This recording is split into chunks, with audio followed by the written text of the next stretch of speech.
اور اس کی ٹیڑھی پلکیں بارش اور بجلی کی چمک ہیں۔ وہ دل گویا آنسوؤں کا سمندر ہے جس نے اپنے موتی پھینکتے پھینکتے ختم کر دیے اور پھر اس کے مونگے ظاہر ہونے لگے، یعنی اس کی آنکھوں میں پیلاہٹ آ گئی۔ اور اگر کوئی پرندہ درخت کے اوپر چہچہایا ہے تو وہ اس کبوتر کو آواز دیتا ہے جو اڑ رہا ہو، اور وہ دل اس افسردہ سواری کی مانند غم بڑھاتا ہے کہ جسے اس کے سوار نے مرغزار کی جانب سے کھینچ لیا ہو۔ کریم اربوں سے نرمی کا متلاشی رہ، البتہ ان کے فراق میں زمانے برباد ہو گئے۔ تجھے ان کا غلبہ اور ان کی رفت خوف زدہ نہ کرے، یہ گھران کے وفد کے ہی وطن ہیں۔ ہاں ہاں، لیکن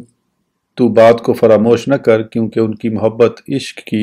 ایک ایسی داستان ہے جس کا ذکر مسلسل رہا ہے۔ وہ ان کے یقینی ملاپ سے مایوس نہیں ہوئے، بلکہ اس سے انہوں نے پیار بڑھایا کہ وہ اس کے دوست ہیں۔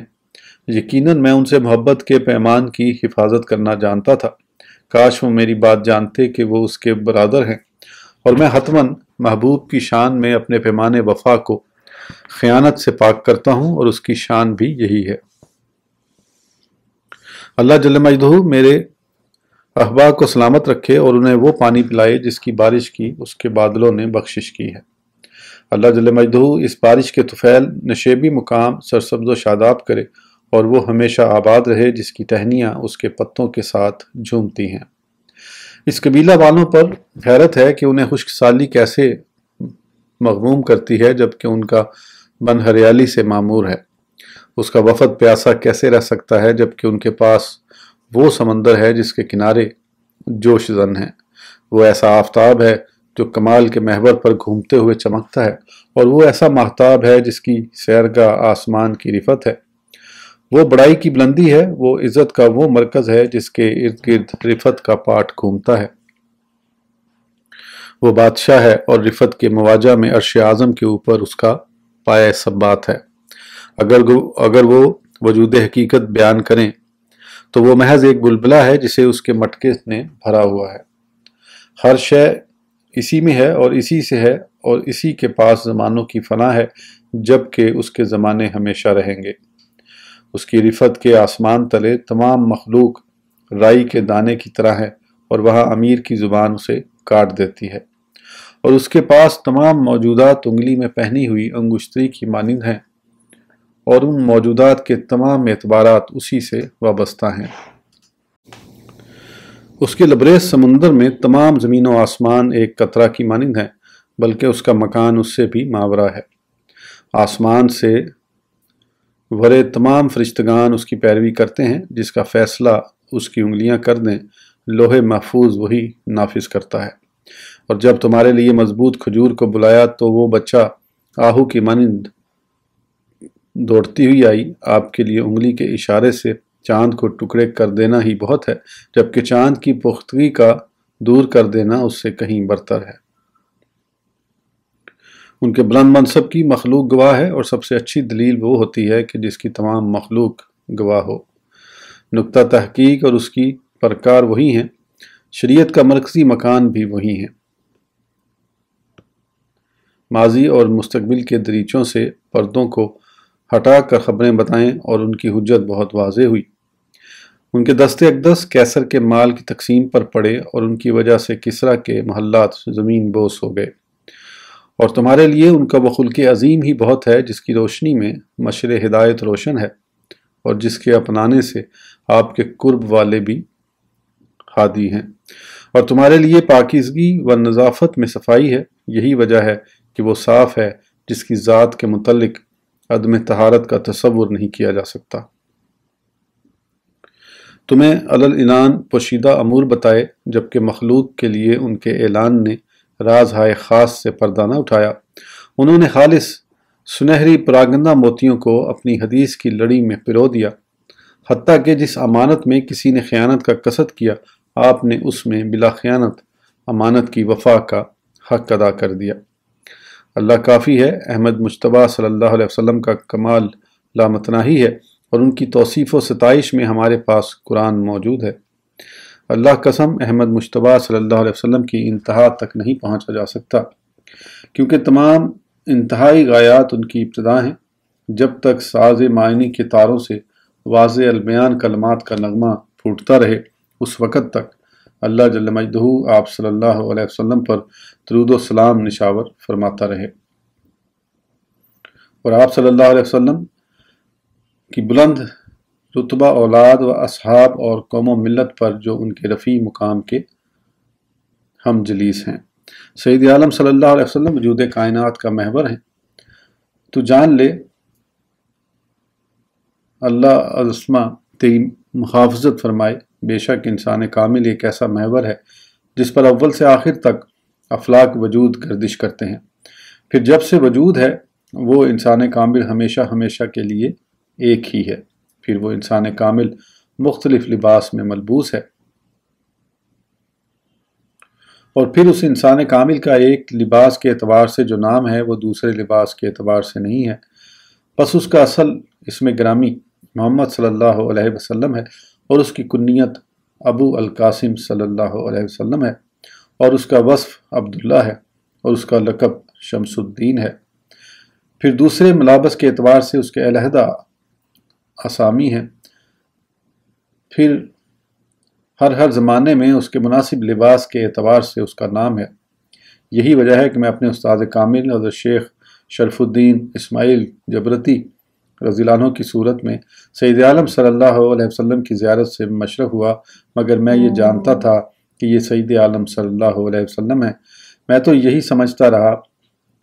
کہ یہ میرے شیخ قدسرہ ہیں۔ یہ میرے ان تمام مشاہدات میں سے ایک واقعہ ہے جس کا 796 ہجری میں زبید میں نے مشاہدہ کیا۔ ازاں بعد شیخ عبدالکریم جیلی رضی اللہ عنہ نے اس بابت ایک لمبا چوڑا کلام ذکر کیا ہے جسے میرے جیسے اکثر لوگ نہیں سمجھ سکتے، اسی لیے میں نے اس جگہ ذکر نہیں کیا۔ جسے اس کے مطالعے کا شوق ہو اسے شیخ رضی اللہ عنہ کی مذکورہ کتاب الانسان الکامل کی طرف رجوع کرنا چاہیے۔ شیخ عبدالکریم جیلی رضی اللہ عنہ کا ایمان افروز باطل سوز خطبہ۔ حضرت شیخ عبدالکریم جیلی رضی اللہ عنہ کے فرمودہ جواہر سے ان کا وہ خطبہ رفیہ ہے، انہوں نے اپنی کتاب الکمالات الالہیہ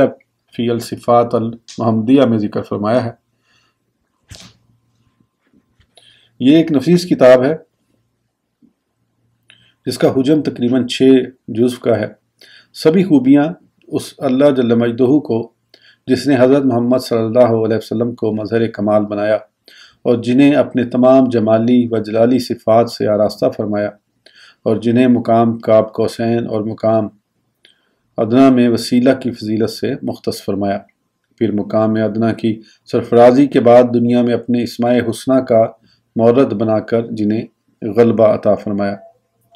اور جنہیں تقدس تاب قرب سے برتر و بالا مقام میں جاگزی فرمایا، اور جنہیں دلربا ہمسائیگی سے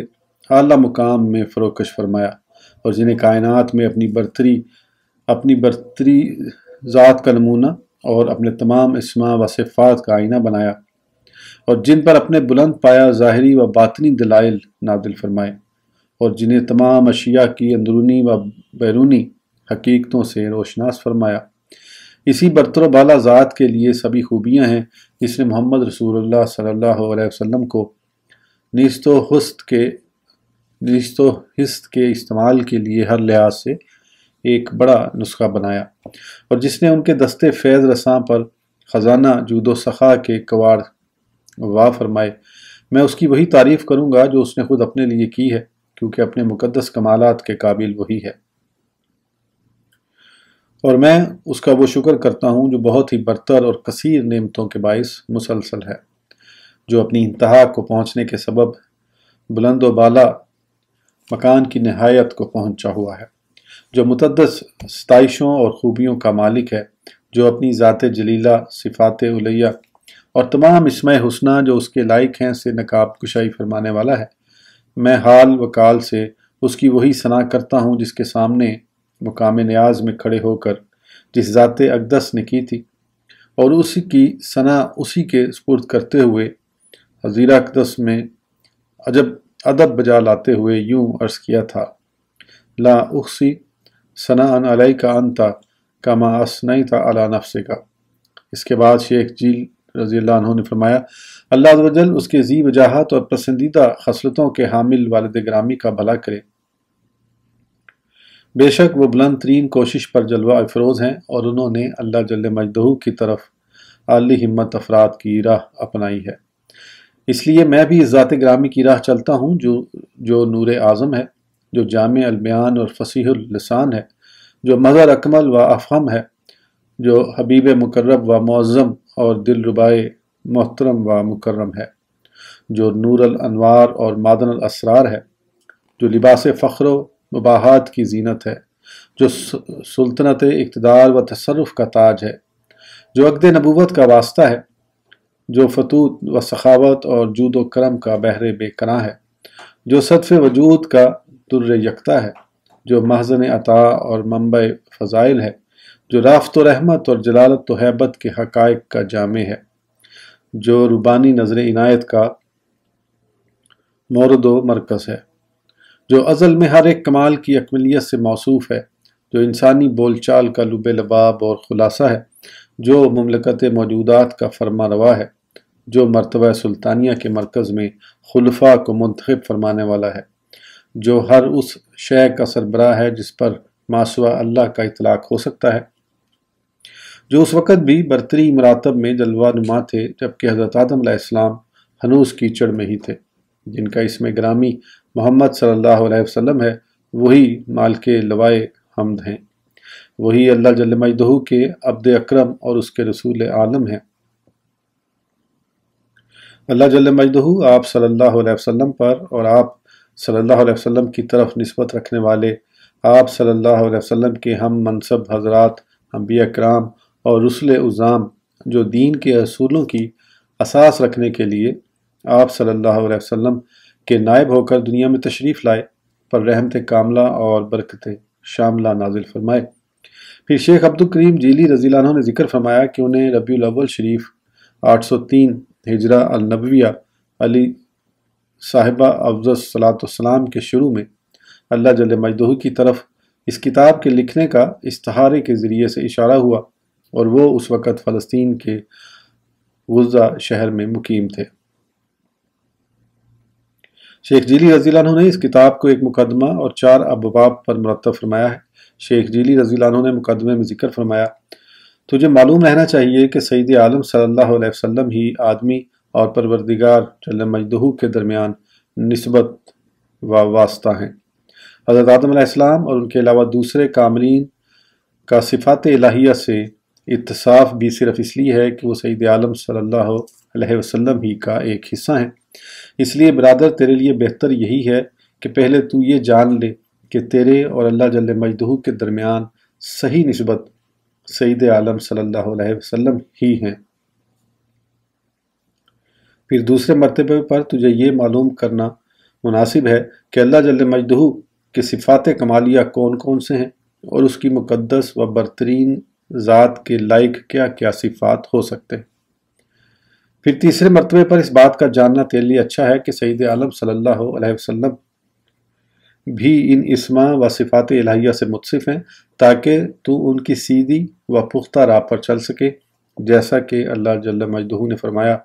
لَقَدْ كَانَ لَكُمْ فِي رَسُولِ اللَّهِ أُسْوَةٌ حَسَنَةٌ، بے شک تمہیں رسول اللہ صلی اللہ علیہ وسلم کی پیروی بہتر ہے۔ برادر چوتھے مرتبے پر تجھے اس کا جاننا ضروری ہے کہ سید عالم صلی اللہ علیہ وسلم کی راہ پر چلنے کے لیے تو خود اپنی ذات کے عرفان کا محتاج ہے۔ بس یہ 4 معارف ہیں جن کا تحقق تجھ میں لابدی و ضروری ہے۔ اس لیے میں نے اس کتاب کو 4 ابواب پر مرتب کیا ہے۔ پہلا باب اس بیان میں ہے کہ حضرت محمد رسول اللہ صلی اللہ علیہ وسلم ہی اللہ جل مجدہ اور انسانوں کے مابین نسبت ہیں۔ دوسرا باب اس بارے میں ہے کہ اللہ مجدہ کے اسماء و صفات کیا کیا ہیں۔ تیسرا باب سید عالم محمد رسول اللہ صلی اللہ علیہ وسلم کا صفات و اسماء الہیہ سے موصوف ہونے کے بیان میں ہے۔ چوتھا باب اس میں ہے کہ انسان میں امور کمالیہ کیا کیا ہیں اور ان تک پہنچنے کا طریقہ کیا ہے۔ آج کی ویڈیو کے لیے اتنا ہی، پھر انشاءاللہ اگلی ویڈیو میں آگے کنٹینیو کریں گے۔ اس وقت تک کے لیے اجازت دیجیے، سبسکرائب کرنا نہ بھولیں۔ اللہ حافظ۔